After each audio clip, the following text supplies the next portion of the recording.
Installation. Ce sont les lapins qui ont été étonnés. Depuis si longtemps qu'ils voyaient la porte du moulin fermée, les murs et la plateforme envahis par les herbes, ils avaient fini par croire que la race des meuniers était éteinte. Et, trouvant la place bonne, ils en avaient fait quelque chose, comme un quartier général, un centre d'opération stratégique, le moulin de Jean Mab des lapins. La nuit de mon arrivée, il y en avait bien sans mentir une vingtaine, assis en rond sur la plateforme en train de se chauffer les pattes à un rayon de lune. Le temps d'entr'ouvrir une lucarne, frut! Voilà le bivouac en déroute, et tous ces petits derrières blancs qui détalent la queue en l'air dans le fourré. J'espère bien qu'ils reviendront. Quelqu'un de très étonné aussi en me voyant, c'est le locataire du premier, un vieux hibou sinistre, à la tête de penseur, qui habite le moulin depuis plus de 20 ans.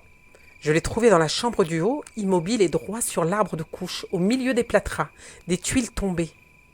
Il m'a regardé un moment avec son œil rond, puis, tout effaré de ne pas me reconnaître, il s'est mis à faire « Ouh! Ouh !» et à secouer péniblement ses ailes grises de poussière. Ces diables de penseurs, ça ne se broche jamais. N'importe. Tel qu'il est, avec ses yeux clignotants et sa mine renfrognée, ce locataire silencieux me plaît encore mieux qu'un autre, et je me suis empressée de lui renouveler son bail. Il garde, comme dans le passé, tout le haut du moulin avec une entrée par le toit. Moi, je me réserve la pièce du bas, une petite pièce blanchie à la chaux, basse et voûtée comme un réfectoire de couvent. C'est de là que je vous écris, ma porte grande ouverte, au bon soleil.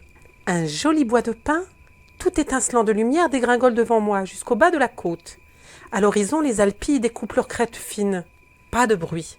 À peine de loin en loin, un son de fifre, un courlis dans les lavandes, un grelot de mule sur la route. Tout ce beau paysage provençal ne vit que par la lumière. Et maintenant, comment voulez-vous que je le regrette, votre Paris bruyant et noir? Je suis si bien dans mon moulin. C'est si bien le coin que je cherchais, un petit coin parfumé et chaud, à 1000 lieues des journaux, des fiacres, du brouillard. Et que de jolies choses autour de moi. Il y a à peine 8 jours que je suis installée, j'ai déjà la tête bourrée d'impressions et de souvenirs.